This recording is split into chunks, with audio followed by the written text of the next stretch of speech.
Hello, good morning, good afternoon, good evening, wherever you are joining us from in the world. Hello and welcome to our webinar. Ladies and gentlemen, this morning I am absolutely delighted to present Win the Moment. I am Patrick Leddy. And before we kick off, I'd love the opportunity to introduce both myself and co-host Patrick Stewart. I founded Pulsate, which is a mobile marketing software and strategy company backed by PayPal and dunnhumby Ventures. I'm also previously a founder of Furious Tribe, which we launched back in 2007 at the beginning of the app gold rush. It was one of the first ever enterprise app development companies. And we've worked with companies like Citibank and NCR, Telepizza, Danone, and many, many more around the world. I've spoken at Mobile World Congress in Barcelona, DMF, Digital Summit, Apps World, and too many to mention, advising traditional companies how to take their mobile strategy to the next level. I'm joined today by Patrick Stewart. Patrick is CMO at Kmart Corporation. He's a thought leader with 20 plus years experience in omni-channel retail marketing. He's an enthusiastic and creative powerhouse with a proven ability to guide transformation, define strategy, articulate ideas, and develop strong teams. Patrick has a passion for building brands using marketing across all channels to deliver a memorable, exciting, and meaningful experience for customers. So without further delay, let's find out how together we can find out how to win the moment. Let's do it. So I want to start off by talking about how the world has become disrupted.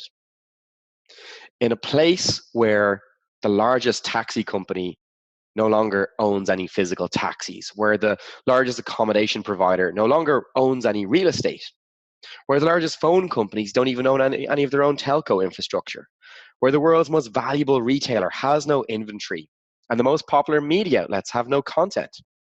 The fastest growing banks have no actual money, and the world's largest movie houses own no cinemas. And even the largest software vendors don't even write their own apps anymore. The world is shifting. I want to tell you a story about a leading QSR company to protect the guilty. We're going to call them Slice. And this company launched their first mobile app, and within just 3 months, the management team called an urgent meeting to discuss its poor performance. Melissa, their head of e-commerce, had concerns from the very beginning that their app was too focused on sales. During the design phase, some of Slice's senior management team had viewed mobile as an easy way to generate revenue. They wanted to focus on pushing promotions and offers. Through analytics, Melissa was able to conclude that the main cause of app uninstall was actually the push notifications the company was sending. The promotions and offers were seen as irrelevant and interrupting. On top of this, a funnel analysis revealed that cart abandonment rates were completely off the charts. Melissa had been tracking this for weeks and was convinced it was due to a fundamental design flaw. Kenny, the company's CTO, wanted to make sure the mobile app was an exact copy of the desktop web ordering process. Consistency in the experience is important, he exclaimed at one design meeting. Melissa instinctively knew this wasn't right. She was a power user of five-star apps like Uber, Grubhub, Flipboard, and Spotify. Melissa knew customer expectations were very high and their patience were very low. Transferring all of the same web friction onto mobile would be a recipe for disaster. Unfortunately, due to rigid IT systems and processes, Melissa didn't really have a choice. They had to follow the same steps, button clicks, and fields as web. In preparing for the app review meeting, Melissa was doing some research and came across the concept of winning the moment. She learned the importance of being there when they could be helpful in the customer's context, and then making it frictionless to buy inside of the mobile moment. All of this resonated with what Melissa had felt all along, and with the help of some case studies and some concepts, Melissa presented her findings at the app review meeting. She made the case for Slice to mobilize on moments. It became immediately obvious to everyone in the room that what they had been doing was wrong. They all agreed that their current approach was damaging the brand and, in addition, could be leaving a lot of money on the table. They had to change what they were doing.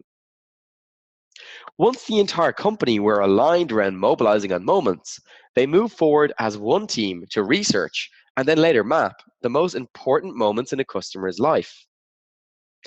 They chose a moment that was very useful to customers and one that also benefited the business in terms of revenue.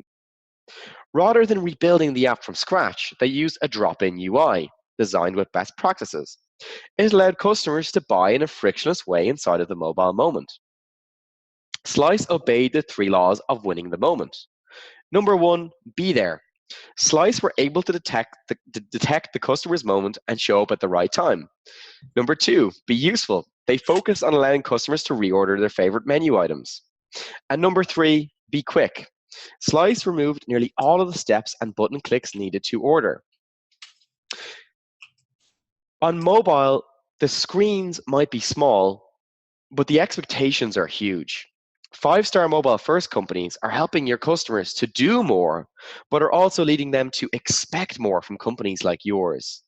If you're not showing up for customers in their moment of need, you will lose out to savvy competitors or entrepreneurial disruptors. When we act on our needs in the moment, our expectations are massive and our patience is extremely low. Google call these micro moments. They relate to a point in time when, as Google puts it, we turn to a device to take action on whatever we need or whatever we want right now. Each moment is a critical opportunity for us to address customer needs, improve their life, and win their loyalty. Unfortunately, most companies get it wrong by campaigning customers too frequently with offers, promotions, and coupons. Most mobile moments happen when your customers are posting a photo to Instagram. Maybe they're sending a WhatsApp to a loved one. In these moments, they aren't looking to engage with your brand. So when you butt in, it can seem as pushy, distracting, and irrelevant. Rather than discovering their customers' moment of needs, many companies abuse push in the hope that one of their promotions will stick. With most apps purely focused on their own business agenda and spammy push notifications, it really is no surprise that the average app loses over 77% of its daily active users within the first 3 days. You see, the apps that are most successful also happen to be the apps that are most useful. You only get permission to stay on their device if you honor the mobile moment and provide value. Are you being useful to customers in their moment of need? If the answer is no, you could be losing millions of dollars in opportunity. As Jay Bayer puts it, the better approach to marketing is to be useful. People will treat you differently. They will treat you as they treat their friends. We keep useful. Transferring your existing linear processes, old web thinking, and maybe even HTML to mobile will result in a huge amount of friction in the customer journey. It is said that if speed thrills, friction kills. Global m-commerce is set to reach over $300 billion in 2016 and is set to climb to over $980 billion by 2020. So if you're not showing up with a 5-star frictionless mobile checkout, you're going to miss out on your slice of the $300 billion pie. When you and your company mobilize in moments, you'll have a great opportunity to not only meet, but also to exceed customer expectations. Take, for example, a mid-sized airline running 200,000 flights per year. If the airline could harness mobile to detect context, arrival at gate, and allow for frictionless last-minute purchase of upgrades and priority boarding, they're benefiting both the customer and the business. If the airline charged $20 and just sells 5 upgrades per flight, their annual revenue would increase by $20 million. Winning the moment involves 3 high-level steps. Number 1, be there. Detect their moments using context to show up in the customer's moment of need. Number 2, be useful. When you do show up, the interaction should benefit both the customer and the business. And number 3, be quick. This means removing unnecessary steps, reducing the amount of clicks needed to buy, order ahead, or book your service. The frightening thing is that disruptive technologies can come for any market leader that fail to innovate and fail to keep pace with customer expectations. So let's just take a moment to look at how some of these disruptive companies are doing similar things to traditional companies, but they're doing them better, they're doing them cheaper, they're doing them faster, and in a more convenient way. When we look at Blockbuster, at its peak, operated over 10,000 stores with a market value of over $5 billion. Now, that was back in 2002. Netflix then launched a cheaper and faster service in 1997, mailing DVDs to customers. In 2007, Netflix took a leap of faith and took hold of the market with their streaming service that provided on-demand viewing from anywhere in the world on any device. If we look at Weight Watchers, for example, a similar fate was ahead for Weight Watchers, who faced declining subscriptions and declining revenue as customers decided to migrate to digital methods for counting calories and keeping in shape.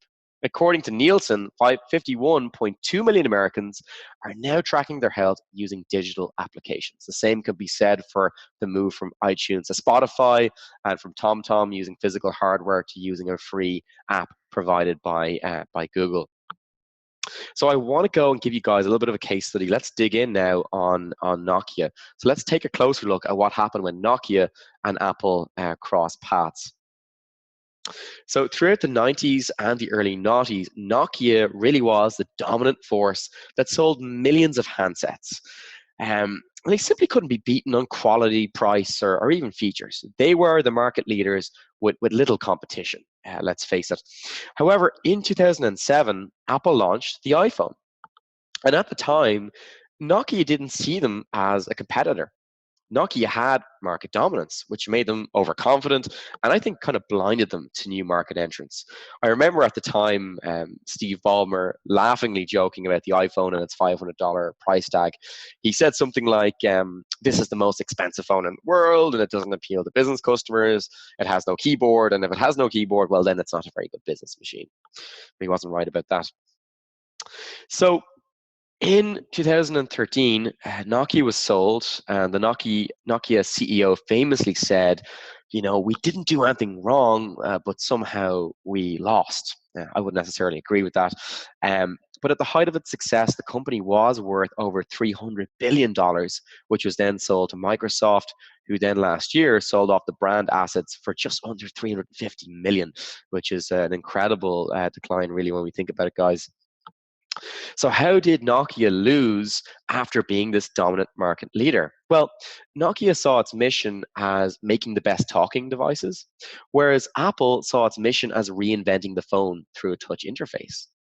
Nokia lacked focus on consumer experience, whereas Apple obsessed about usability and consumer experience.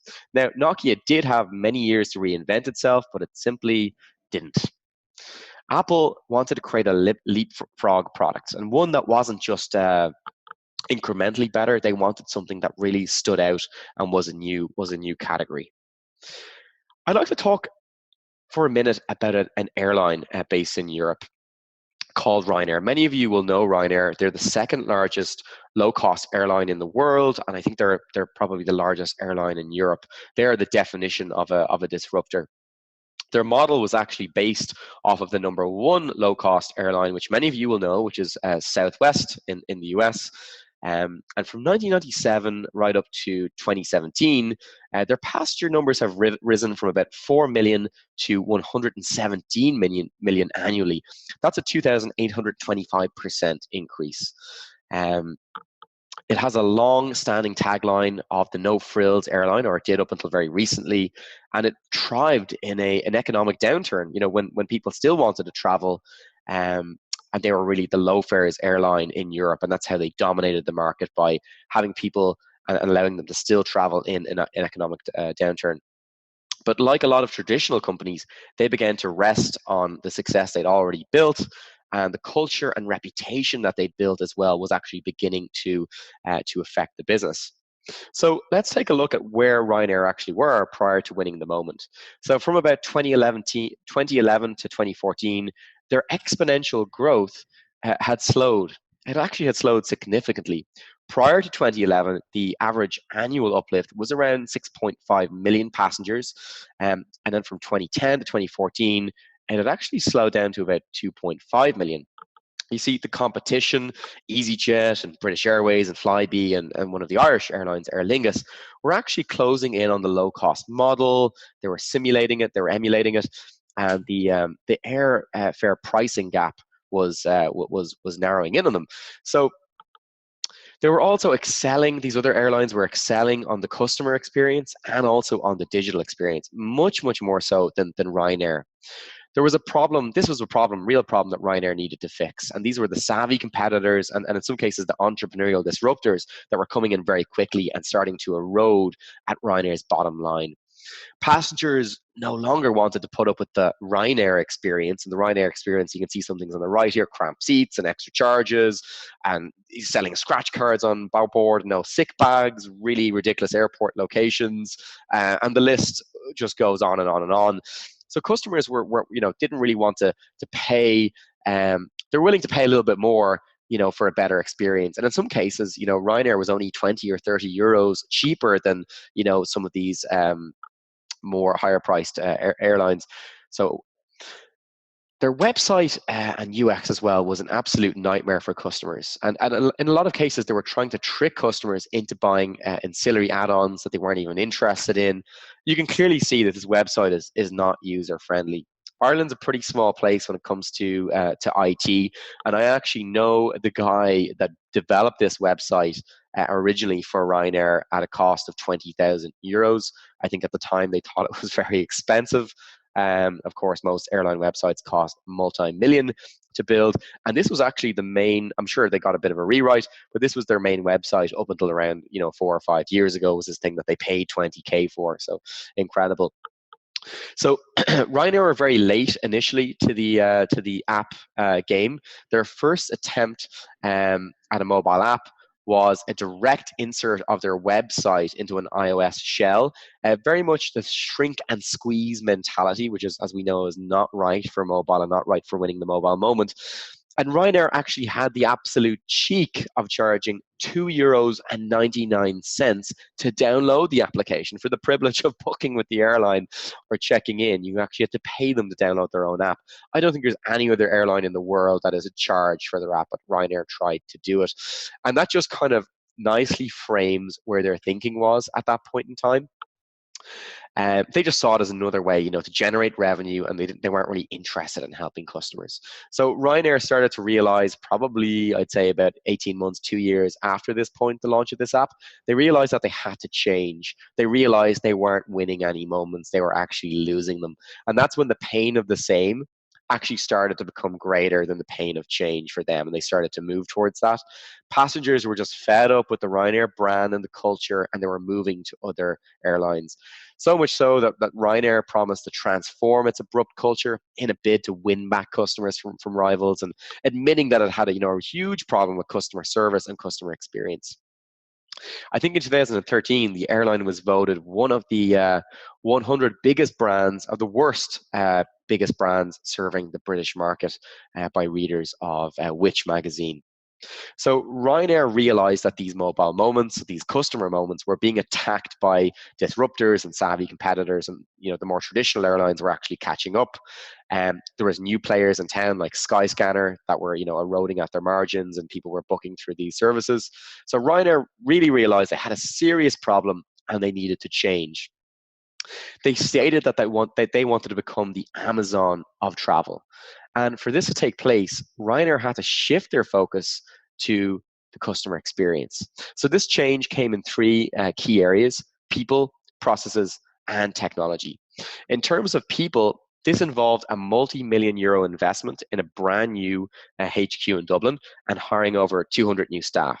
Plus, there was a couple of leadership changes. We had Kenny Jacobs come in as CMO, and John Hurley came in as CTO. They changed key processes as well. They wanted to build rather than buy.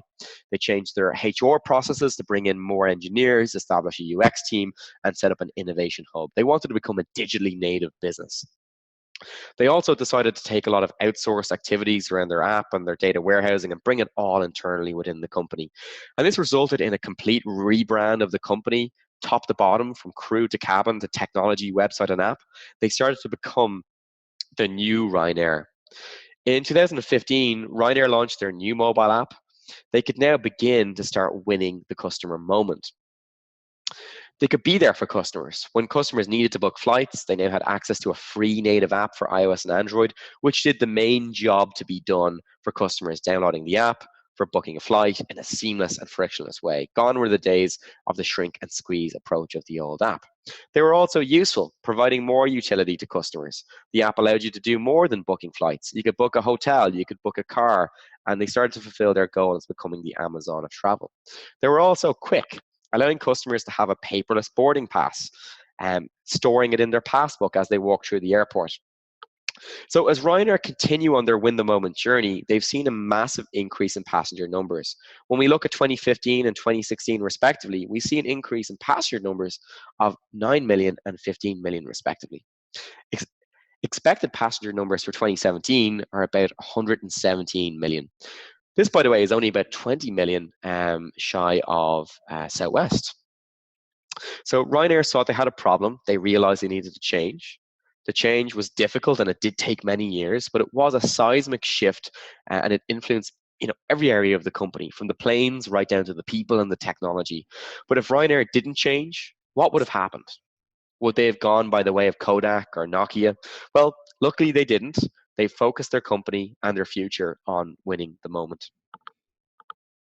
So, what can Ryanair do to continue winning the moment? As we discussed above in our Amplify cycle, it's just that, it's a cycle. So, Ryanair will probably go through the customer journey mapping exercise many times in terms of, what kind of moments will customers need around booking a reservation or checking in on the day of travel. What kind of access do they need to terminal information, to bag drop, and then when they arrive at their destination, what are their fears, their anxieties?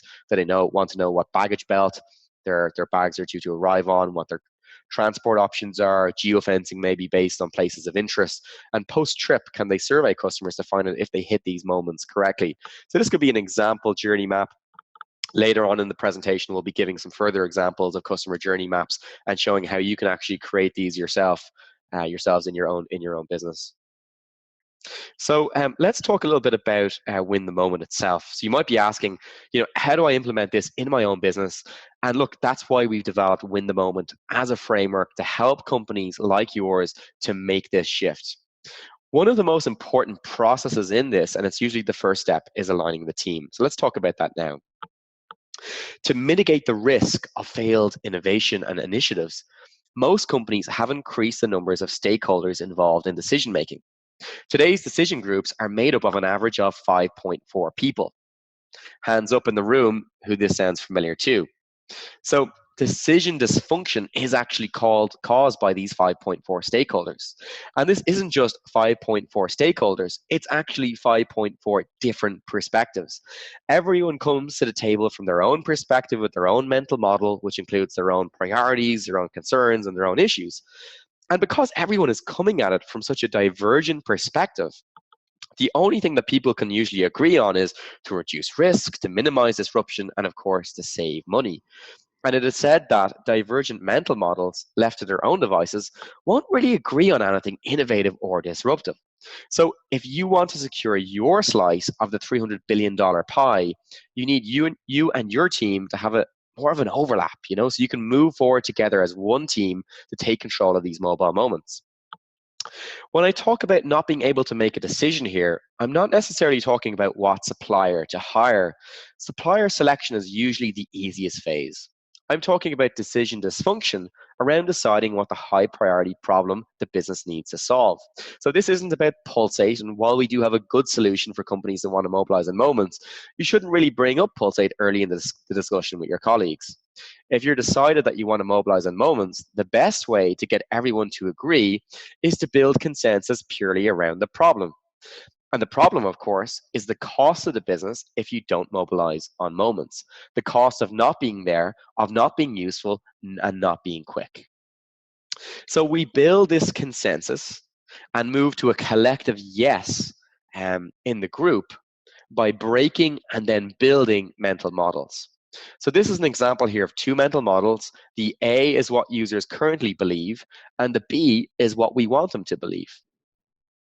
Now, we can't just present the B and say, look at this great stuff, and mobile moments, winning the moment.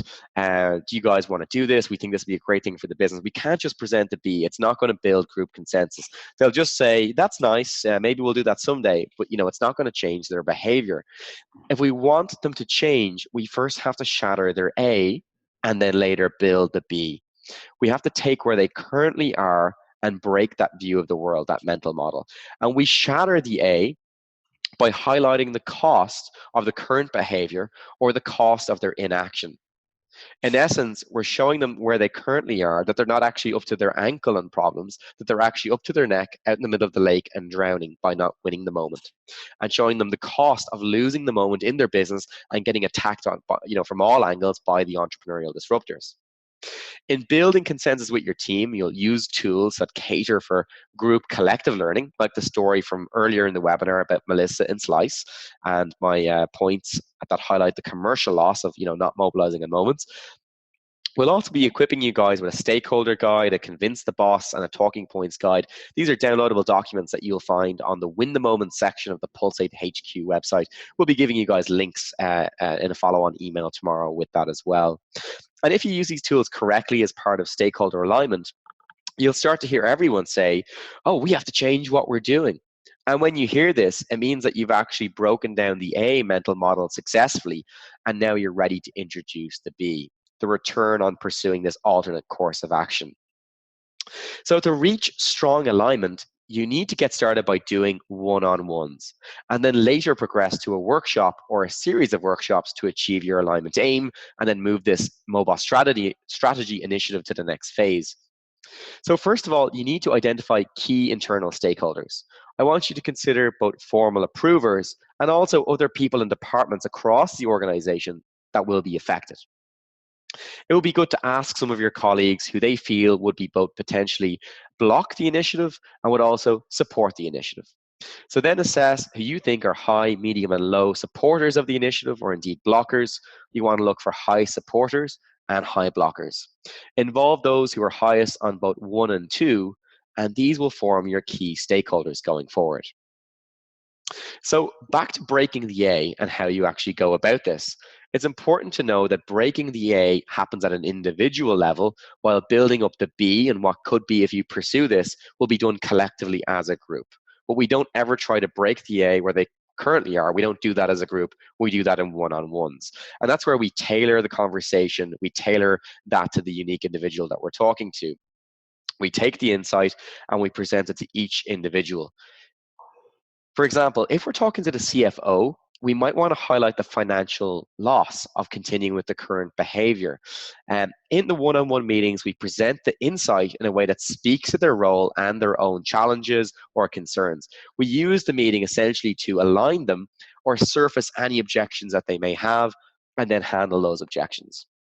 You can talk a little bit about the B, but be careful not to surface this too early, and keep the main focus of the meeting on breaking the A. So for the CFO, it's going to be a financial loss to the company if you don't move on moments.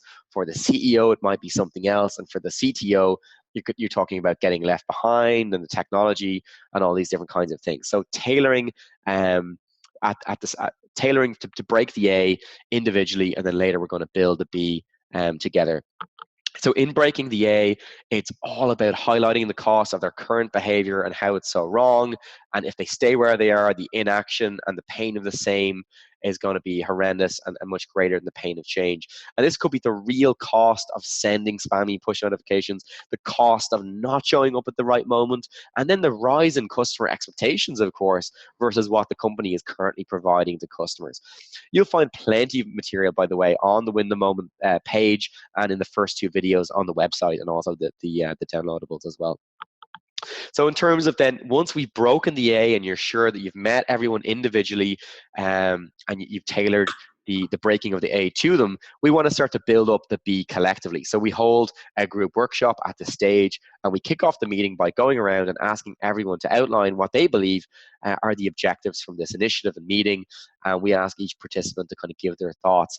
And once this has been done, we like to kind of reconfirm that the A has been broken by kind of representing the commercial insight again, this time at a group level, once we've done it individually, and highlight the cost of the current company's behaviors around the generic app, broadcast tactics, not meeting rising customer expectations, etc. And once that's been done, we can kind of secure a group agreement that this is in fact a high priority business problem worth solving. Hopefully at this stage, everyone is kind of aligned that we need to change what we're doing. So that's when we introduce the B, mobilizing on moments, how it solves the problem, the return on investment case from pursuing the new mental model, the B. So you'll need to surface and fully debate all supportive and blocking views, and allow participants to understand, the levels of connects and disconnects in the group. So I'd encourage you to check out our lecture that's on the Win the Moment page within the Pulsate HQ website. And this is a 15-minute video that goes into a lot more depth than I have time for on this webinar. It gives you everything you need to know, basically, and the supporting documentation to begin aligning your team. So take a look at that if you have time. So I wanted to move on and talk about customer journey mapping. So what is a customer journey map? A customer journey map tells the story of the customer's experience from the initial contact right through to the process of engagement in the long-term relationship. What it always does is identify key interactions that the customer has with your company. It talks about their feelings, their motivations, and questions at each touch point. So the customer journey map puts the user front and center in your company's thinking. It shows how mobile experiences have forever changed customer expectations and their behavior. And it also demonstrates the need for your entire company to adapt. It encourages people across the company to consider these feelings, questions, and emotions through the whole process. To create a customer journey map, we must put ourselves in the customer's shoes. We need to observe and understand their behavior. Now, there are a number of ways in which we can do this. The first is analytical research. We can turn to many sources of data about users. Now, the most obvious is the existing mobile or web analytics. This can provide a lot of information on where users have come from and what they're trying to achieve, and it can also help to identify points in the process that they've given up. But be careful. Analytics can be easy to interpret incorrectly. For example, don't presume that a lot of clicks or long dwell times are a sign of a happy user. That could actually indicate that they're lost or confused. Anecdotal research can be used to build a compelling case. Let me see wherever. So basically, if we can get anecdotes from users about the experience, we can plug this into our journey map. So while analytics, can build a very compelling case for us, we need to also match this with what our users say. Interviews or ethnographic research could also be used at this point. And you can get this by speaking to customers in an interview format, or better still, by observing customers in their natural environment. And that's essentially called ethnographic research. How you actually perform that interview or go about ethnographic research is beyond the scope of this webinar and the videos on Win the Moment, but we may do that at some point in the future. Finding clues on social media can be an incredible data source for your customer journey mapping. You'll also discover, that users are volunteering this information and these experiences they're having with your company, both positive and negative, and actually posting them to social media. So be sure to collect these mentions because it could be a very useful reference point in your final map. Another thing that's important to look at as well is talking to front of line staff. And these are people that, they're interacting with your customers on a daily basis. So those in support and sales are a very useful data source in terms of understanding customer needs and understanding the customer journey. So now that we've done our research and you're ready to start some journey mapping, I'd like you to keep a couple of things in mind. Number one, where can we quickly solve for customer pain? What are the quick wins that are easy to implement that would greatly impact the customer experience? Number two, what can we reduce or eliminate completely to eliminate friction in the user's path? And that could be removing steps, button clicks, think one-click ordering from Amazon. And number three, what kind of new service or model could we introduce? So this is stuff you'll be dreamlining, kind of think like when Uber came up, with disrupting the taxi industry with Uber. So that's just completely greenfield stuff. The next step before actually drawing the map is to then make a list of intents and contexts. So intents are what do people want to do, and contexts are what are the situations they want to do it in. What is their location? What is their preference? What is their history? And what's their emotional state? Thinking about these intent context combinations will not only help you identify more specific mobile moments to go after, it will also encourage ideas on how to be most useful with context and functionality when you are there. So as you're brainstorming this out, referring back to research, of course, you can simply take this as a listing of mobile moments. And then you draw out the intents and the customer context and simply start to whiteboard this out and get a feel for what customers want. You can then use our feature prioritization matrix to kind of mark up features that are valuable to both the business and the customer as well, because that's what you want to aim for, stuff that's impactful for the business and equally impactful for the customers. So That's just a quick few minutes on customer journey mapping. I'd encourage you to check out our full lecture on customer journey mapping on the Win the Moment website and Pulsate HQ, which is a very much an in-depth guide as to how you go about the mapping exercise. So I want to take a moment to talk about our Amplify cycle. This is something that we've created in Pulsate to help companies win the moment. So you can see that I covered at a very high level, the align step and the map stage, but there's also plan, launch, iterate, find, and yield. So you will find these lectures on our website on the Win the Moment page.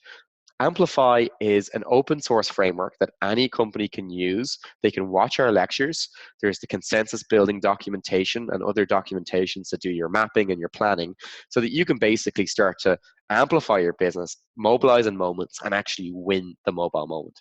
Some larger companies that we deal with like to have this help directly from us. So we actually do travel around the world providing Amplify as a facilitated workshop and program. You can contact us if you're interested, but if you want to implement it yourself for free, it's open source. You can get onto our website and do that yourself.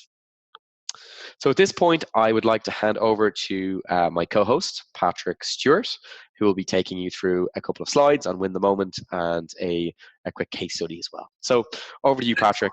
Take it away. All right, Patrick. Thank you. Hi, everyone. Glad to be here for this webinar. I actually did very recently start my own consulting business, so I resigned from Kmart just a few weeks ago.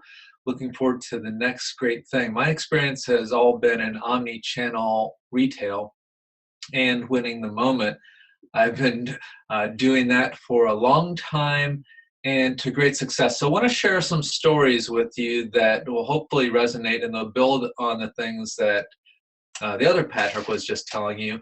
So this quote from Richard Branson is a good one because it reiterates, if you are not evolving, then you are definitely going to be left behind. You had great examples of Nokia and others. You probably all do know it, but it's very important today to be quick.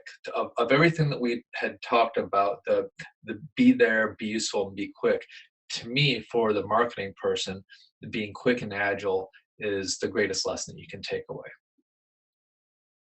Let's go to the next slide, or should I do it? Okay, so I'm going to use this example of the furniture market. This is interesting. So, and the statement at the left, you don't need to make the wave, you need to catch it, is saying just observe what's happening in the market and then realize that it's not up to you as the marketer to make the wave, but in adapting to it and evolving and changing, all you're trying to do is catch the wave, and that's where your success is going to be. So in this home furniture market, there is great growth happening. This is just in the US. You can look what's happening now, and over the next 9 years, there's billions of dollars of growth. The interesting thing with this is not just that the growth is there, but it is online that is clearly growing at a much bigger rate than the overall market. So that's the observation. That's the wave to be caught if you were in this particular business, is saying, well, if the big growth is happening online, then the moment that I need to win is digital. Let's go to the next slide. Here's another key. What this chart at the bottom right is showing is that winning the digital moment and trying to build the consensus with all the people that you're going to have to. This is a chart that really resonates with a lot of the key stakeholders, which is the millennials, the ones that are the most digitally savvy, are entering the prime buying demographic. So they're in the furniture world, the biggest revenues are purchased from people in between age 35 and 65. And so if the millennials are going to be entering that, which they are, then, and knowing that the digital side is where the billions of dollars of growth was happening, then the mobile experience has to be superior from either a standpoint of we're going to lose that, and that's going to be the pain point, or we stand to take a big chunk of that by making the mobile so much better. Let's go to the next slide.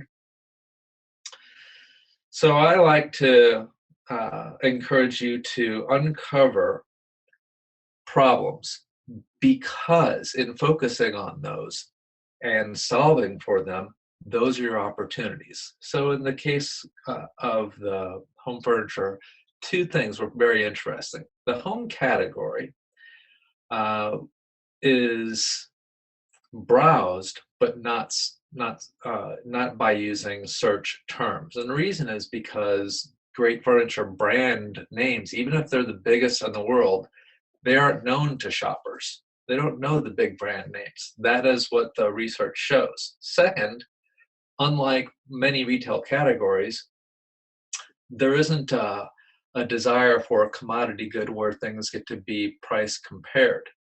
The shopper wants uniqueness, and they don't expect to enter keywords in search. So their shopping experience and those two pain points is very different. Let's move on to the next slide to see what the solve is. Solve in general is always be agile. So once you've uncovered a problem or two, in order to make those things into opportunities, be agile, understand your tech, activate on the data, and then own the brand experience. Own it as the key person. I'm assuming that most people in this webinar are the heads of marketing or directors. You get to do the most fun thing, which is own the brand experience. Next slide, please. The way that comes together in this particular case, we outlined two problems, and to make them opportunities, here's things in how the mobile experience can in fact overcome the problems, make them into opportunities, and you're winning the customer's loyalty from first touch all the way through to loyalty. So a couple of applications here were 3D images of actual furniture, made it so that that shopper gets to do something with their app that they couldn't do on the M site and they couldn't previously do at all, and differentiates the overall experience, allows them to see furniture and really engage with your brand.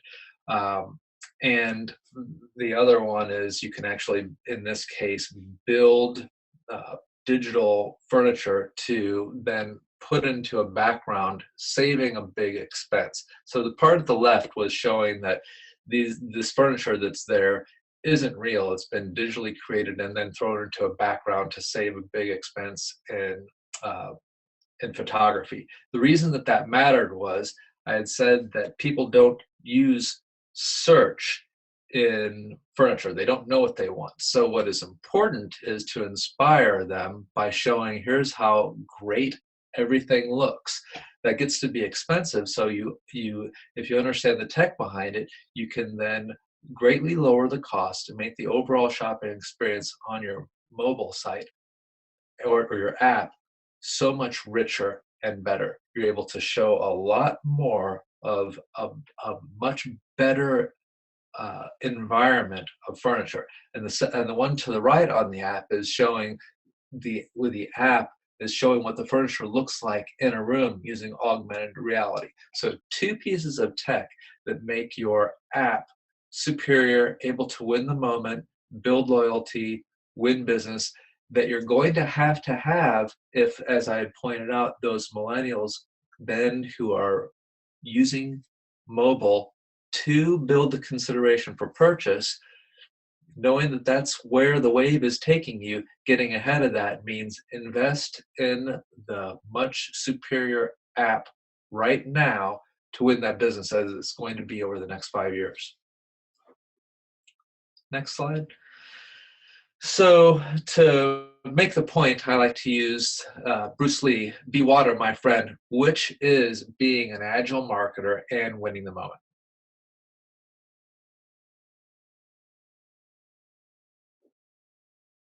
Thank you, everyone. Thanks, Patrick, and thank you everyone for joining us here today to win the moment. So what I'd like to do, first of all, mention that Pulsate as a company, we have the technology to be there, be useful, and be quick. That's our process, our methodology. That's what we're all about. I'd like to turn over to the floor for any questions that we may have at this point. Participants, you do have a Q&A button on Zoom. So I would encourage you all to pop in a question, and we will get through those. And that could be a question for Patrick Leddy or Patrick Stewart about Pulsate and the technology, or from the omni-channel retail standpoint for Patrick. You could ask a technology question directed at myself, business questions, of course, how you market this stuff, how you align the team, how you create a journey map, any question that you may have. Absolutely fire ahead. Just a quick question here for Patrick Stewart.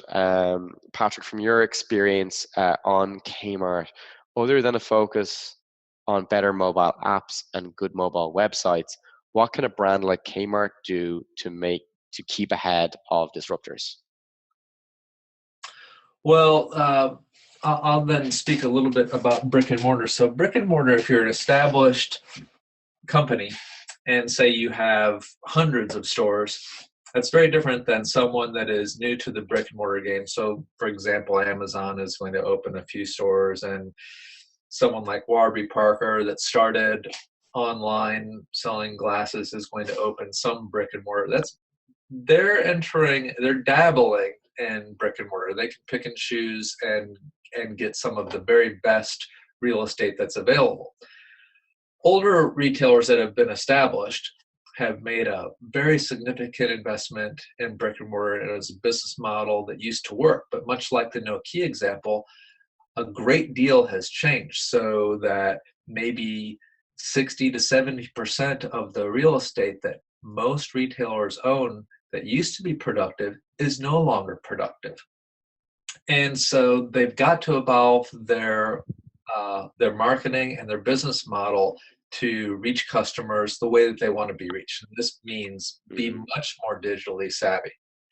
So, and particularly for the younger millennials who I pointed out. So in adapting to that, what a Kmart specifically has been doing is really nurturing a much more guerrilla market tactic. I, for example, launched a new brand of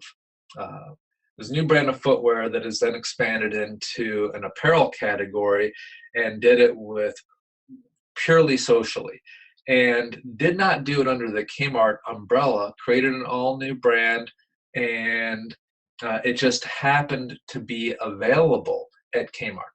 And all of the social discovery and sharing was done through millennials, but they weren't doing it because they were loyal to Kmart. They were discovering a brand, and the brand happened to be available for purchase only at the Kmart stores or Kmart online. And it was that type of nimble and agile discovery and utilizing friends and social connectors and influencers that is the new way of thinking that makes an older established brand, it makes it relevant once again. So it's that sort of example that I'd point out that everybody needs to be doing to be relevant. And as what's on the screen right now, to be there, be useful, and be quick. That's just an example of the type of things that you have to do and iterate and be willing to very much change and be quick. Absolutely.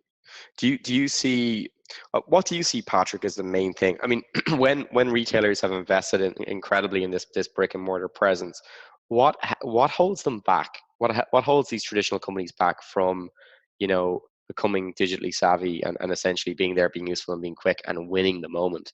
They say people is, a company is a group of people. Is it the people that are holding it back? Is it a lack of alignment? Is it dysfunction across the group that they can't focus in on this as a high priority problem to solve? Well, the bigger the company gets, typically what you have is less alignment. The larger a company gets, the more people there are to get aligned behind something, and typically the more legacy. You get people that have been doing things successfully. Maybe they had a run of success that ran 15 years, and it's only been the last 3 or 4 where they've had something that threw a wrench into their model, it no longer works. You could think about any sports team that had been doing fantastically for so long. If they had, like if Tom Brady all of a sudden next year had a bad year, had one bad year, would he be off the team in the following year? And I'd be like, no, there's no way. The legacy of success makes, just by human nature, makes it so that there's a resistance to change. But the world is changing much faster than the company. So even if they've had a long run of success, as your Nokia example, they did not change, even though they saw Apple successfully eroding their margin year after year after year, right? So that's the human nature, to not want to change if you have been successful. That's actually the most crippling feature to companies that have been around a long time, is if they had won and enjoyed being number one, or at least in the top 5 in their field for a long time, then they're actually going to be slower to evolve than anyone else. It's the companies that haven't yet been on top that are the more eager to adapt and change in order to get to the top. Do you still think there's hope for traditional companies that, you know, they aspire to make the shift? Do you think through tools and frameworks, things like Win the Moment, that they can actually provide, you know, they can build engaging collective learning? And I most definitely think that there is the ability for companies to adapt. There's lots of ways. So if we talk more recently about another very large brick and mortar, so Payless Shoe just was it yesterday or 2 days ago filed for bankruptcy protection, right? So they're a great example of a brick and mortar that I talked about that made a huge investment in stores, many of which were great 10 years ago. But then business has been siphoned off as Amazon year after year continues to grow. Say last year was 36% growth, and as they're growing but not creating more overall purchasing, what's happening is it's being stolen from somewhere. It's usually being stolen from the brick and mortars. So what will happen with the Payless situation is they'll file for bankruptcy protection, which means they'll be able to renegotiate leases from every one of the stores that was not profitable. And they could reemerge under the exact same name later with lower overall expense in that brick and mortar.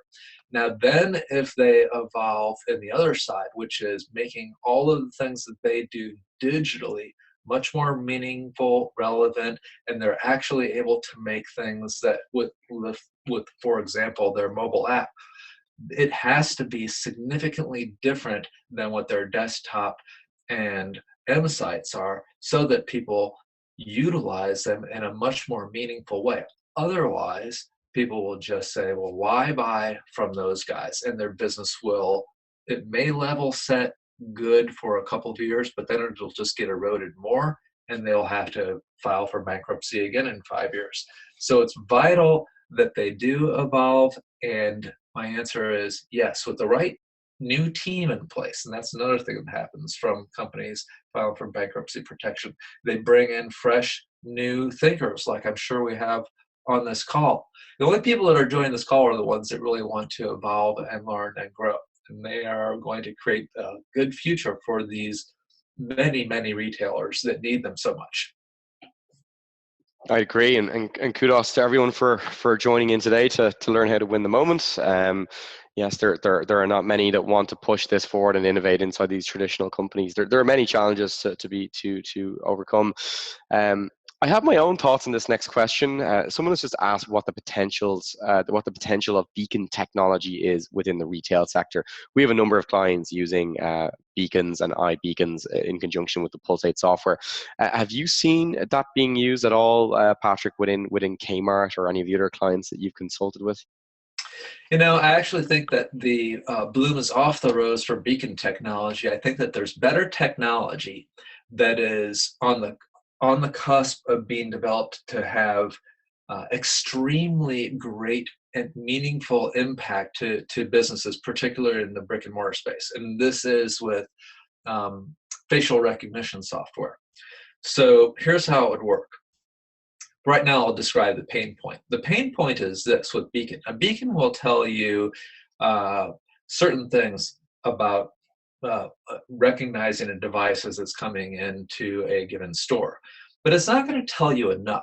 Facial recognition, by comparison, could tell you this. I'll just name this as one example, and then you can all kind of use your imaginations to say, wow, that would be fantastic to know.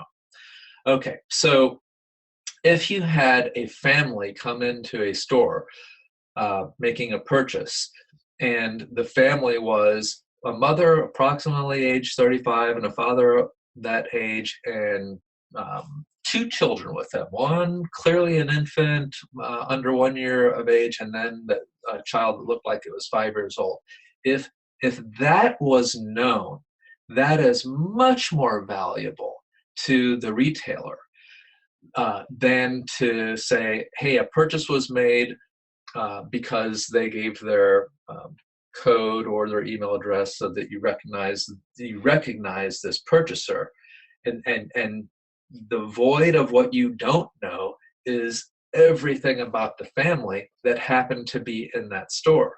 And the beacon technology won't tell you that either. It's going to recognize probably a single purchaser who has signed up for the loyalty program and so on.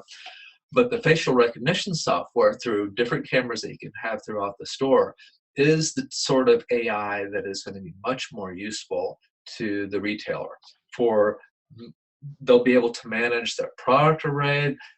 They'll be able to recognize who shopped when, and understanding the age of the customer and their family is just a much more useful tool than anything that's out there right now. And I think beacons, of course, can, if you have CRM data linked in with the app and the app is detecting the beacon, can detect the actual individual that has walked into the store, the proximities, and to understand that, you know, we have Patrick Stewart and he's bought XYZ previously, and he has this customer lifetime value and he's interested in these products. I think facial recognition is more, you know, probably more anonymous in terms of it can't identify yet maybe the exact individual that it is, and there probably are privacy concerns around that, but it can do additional things like detect the emotional state of the customer as well, and judge reactions to certain products based on facial profiling and looking at the various expressions on the customer's face. I just know some guys that are actually working on pioneering new things with facial recognition software. And given that so many people spend so much time on their devices, it's a new thing that is very meaningful. I would encourage everyone to try to look into it a bit. When it comes to beacons, I do like them. If you are in the brick and mortar space and you use beacons correctly, and you have an app that is made to have an experience that's so much better, the way you can use that effectively is to guide people on a very specific journey throughout your store. And the very best example of an app that's used to guide people to create fun and engaging behavior is the Pokemon Go phenomenon that happened was a year or so ago. That's a great example of how people can be totally engaged in a very fun and meaningful way. And if you can get the cost justification to have that developed so that your app gets to work that way, then you can guide people through your store in a very meaningful and fun way. Now, I would say this, that you have to have a really large store to have that make sense. So if you have, say, a 1,500 square foot store, putting in beacon technology to guide them through that small store doesn't make any sense for you. You don't need to do that. But if you've got one of the bigger boxes, let's say your Lowe's or Home Depot, then this becomes a meaningful and helpful tool that you could have developed. Absolutely. We see different use cases for proximity technology, whether it's beacons or Wi-Fi, from indoor navigation to actual proximity marketing. Have you had a look, Patrick, at any of the chatbot technology that's been coming out recently? I see a lot of action, particularly in the retail space. The use of bots, either in native apps or on Messenger, to aid with product discovery, helping to profile customers and answer customer FAQs instantly via, I think, Facebook Messenger. They've announced recently that they've surpassed the 2 billion user mark. So it is really a place where people are hanging out and where incredible amounts of attention is shifting to. Do you see that as a big opportunity for retailers inside of Facebook Messenger and selling products through conversation?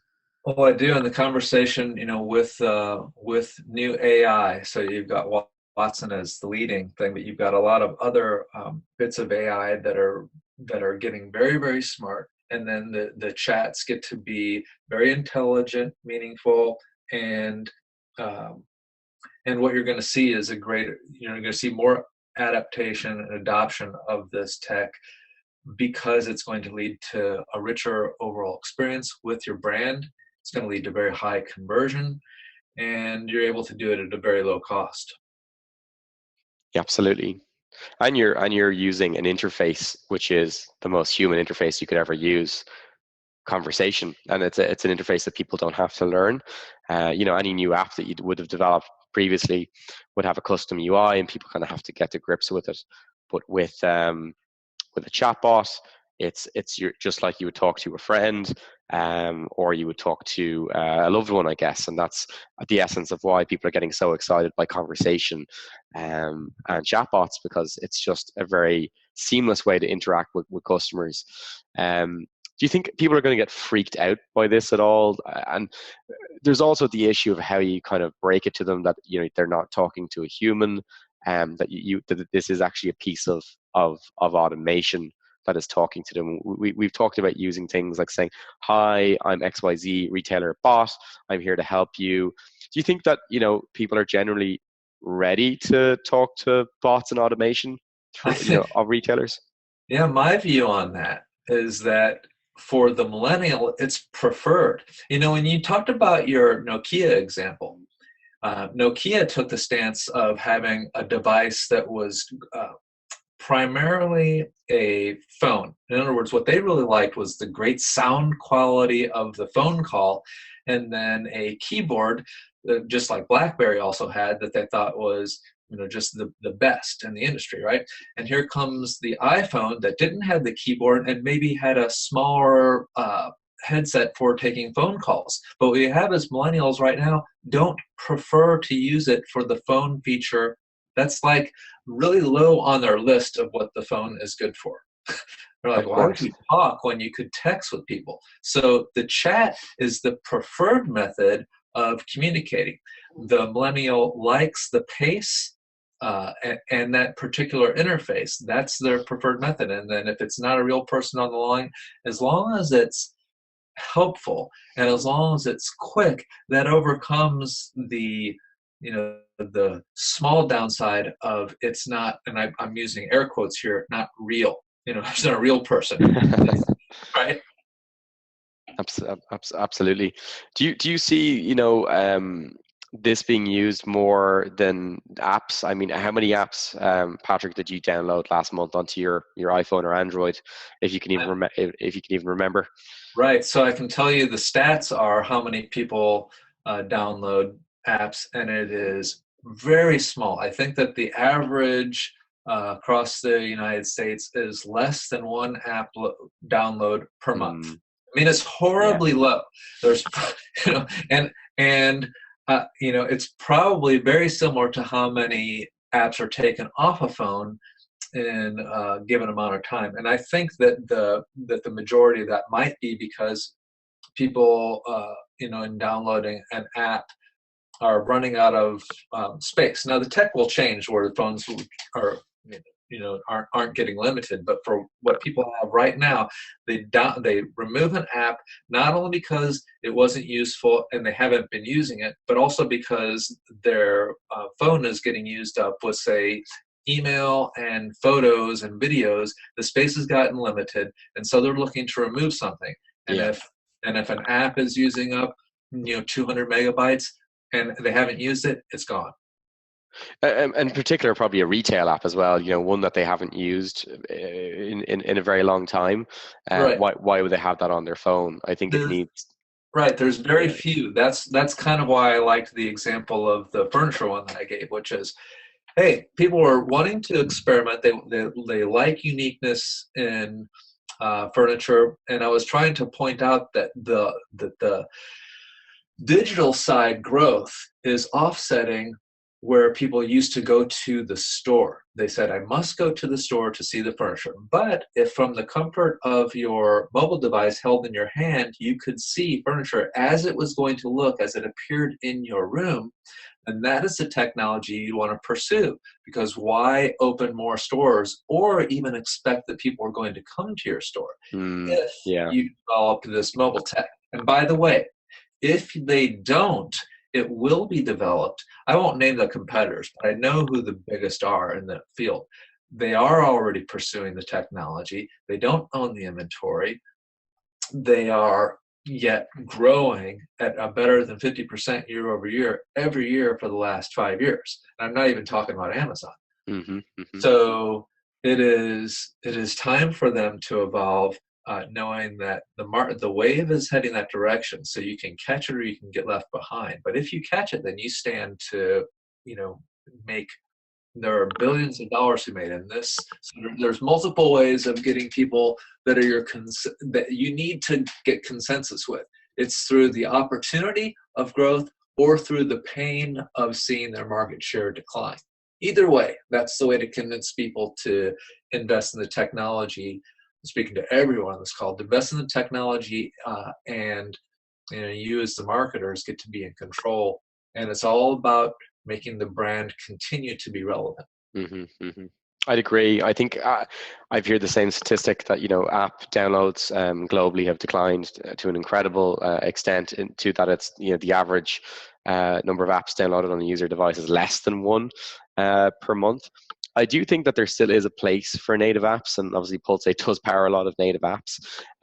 Those apps need to, to our what we have on the screen here, they need to be there, be useful, and be quick if they're to earn that permission to be or to earn that kind of permanent place on the user's home screen. They need to provide ongoing, constant utility and value to the customer. So there is room for native apps once they do that. And I think if you're thinking about developing a native app, you have to answer some very difficult questions around how useful this thing is going to be. So yes, I think when I think of the apps I use, like Uber when I'm in the United States, and Halo, which is and My Taxi, which are the European competitors, I guess, to Uber, and I use various food delivering apps. Deliveroo is a very big one over here. That's kind of like our Grubhub. And I use apps really to just do certain jobs for me. We all want to make progress in our lives in certain ways. So we hire products, whether it's a cup of coffee or I have a can of coconut water here on my desk. We hire that to do something for us. I hired this coconut water for hydration. I hire the Deliveroo app on my phone that when I'm, it's been a very long day at Pulsate and we've been building stuff and I'm very busy. I get home, I want to eat something usually pretty healthily. I can tap a button and have that show up for me at my house almost instantly. Uber is there for me. They're useful and they're quick in that I can tap a button and an Uber will show up and I get to my meeting or I get to my next destination. So yes, native apps still can be incredibly important for the top companies that want to provide that value and be there. But we do see a kind of a shift in attention in that people are downloading less and less apps. They're moving to platforms, they're moving their attention to platforms like Facebook Messenger and Snapchat and WhatsApp. And of course in China, WeChat, and closer to home, Telegram and Kik and all these other platforms. So it seems kind of like these messaging platforms are kind of like the new web browsers, and bots or streams that you'll have are like the new websites.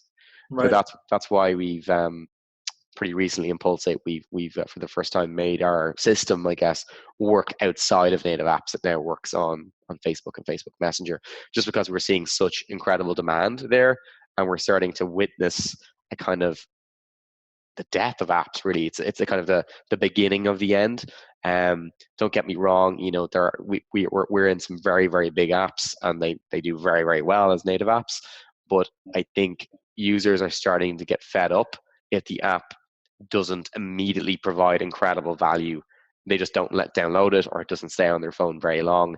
Back to Andrew Chen's statistic that 77% of users, absolute 77% of their users within the first 3 days after install, which is incredible. Yeah, that's a big one. Absolutely. And it may be depending upon the type of product that you have, that you don't need to have the person download your app and keep it on there for an unlimited amount of time. For example, let's say you're Lexus or any car manufacturer. The person's it's probably fine if they download your app because it's going to do something very specific for them, give them some big benefit until there's a purchase. And then after that big ticket purchase has been made and you don't expect another purchase to happen for another 5 years, do you really need to have that app being residing on that person's device in order to stay in touch with them? Well, the answer is probably no. I needed it to actually close the sale. I needed it for the first contact and then to build enough relationship to where the sale was made. And then I can stay in touch with them with other means. But I wouldn't consider that a failure on that company's part if the app got taken off of the device after the purchase. And that goes for many big tickets. So Zillow, after you purchase the home, do you need to still have the Zillow app? Probably not, but it served its purpose and was everything that it needed to be for the most relevant time. So Yeah. there are good cases for saying, well, I didn't need to. I still was a success in this measurement. So as long as you've got the goal in mind and have the metric that you want being measured, there's, in my view, for most companies, there is that to be factored into what the app's purpose is. I agree. Some apps, they have a short shelf life and they're a little bit perishable. They get in and they get out and they do their job. I guess the trick is to try and figure out how you can provide more value on a more of a constant basis, so that you can own just a little bit of their home screen. Yeah, Um, if you that's everything. Even if it's an app that was like I pointed out with the Zillow. After the home purchase has been made, okay, maybe the yeah. app goes away because the person they've been satiated, right? No matter what, though, with whatever app you're developing, if it's not going to do something profoundly different than what the M side is, then don't waste the time of the app developer or your company's resources because it's just not doing enough. Absolutely. I kind of feel, Patrick, as well, like a lot of, traditional companies, they kind of say, you know, the board kind of get together, oh, we need to redo our app. We tried it like 3 years ago, it didn't quite work out. We need to build this app again. It needs to be great. Our competitor app has 20 features, so we need to beat the competitor. So we're going to need like 40 features in our app.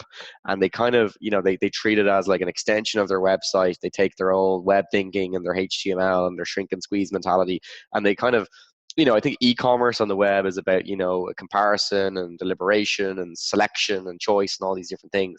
But mobile selling is very different, where the main drivers tend to be convenience, speed, efficiency, and they want kind of like snackable content. So I think a lot of companies get it wrong. They try to develop these very big bloated applications that are carbon copies of the web, where, the jobs that people want to get done are very different on the web typically to mobile, and they just end up releasing a big bloated app, usually very late, very expensive, and they kind of miss out on a lot of the kind of the build, measure, learn loop that they could have within months, data points coming back to kind of launch a small snackable feature to get that crucial early user feedback, pump that back into product development, and end up getting to a place where after a year they're incredibly close to their customers needs, as opposed to launching the big bloated thing in a year. I think I've heard the analogy before, customers don't like wedding cakes, they like cupcakes. They like the snack on small features that they can ingest and digest That's a and good one.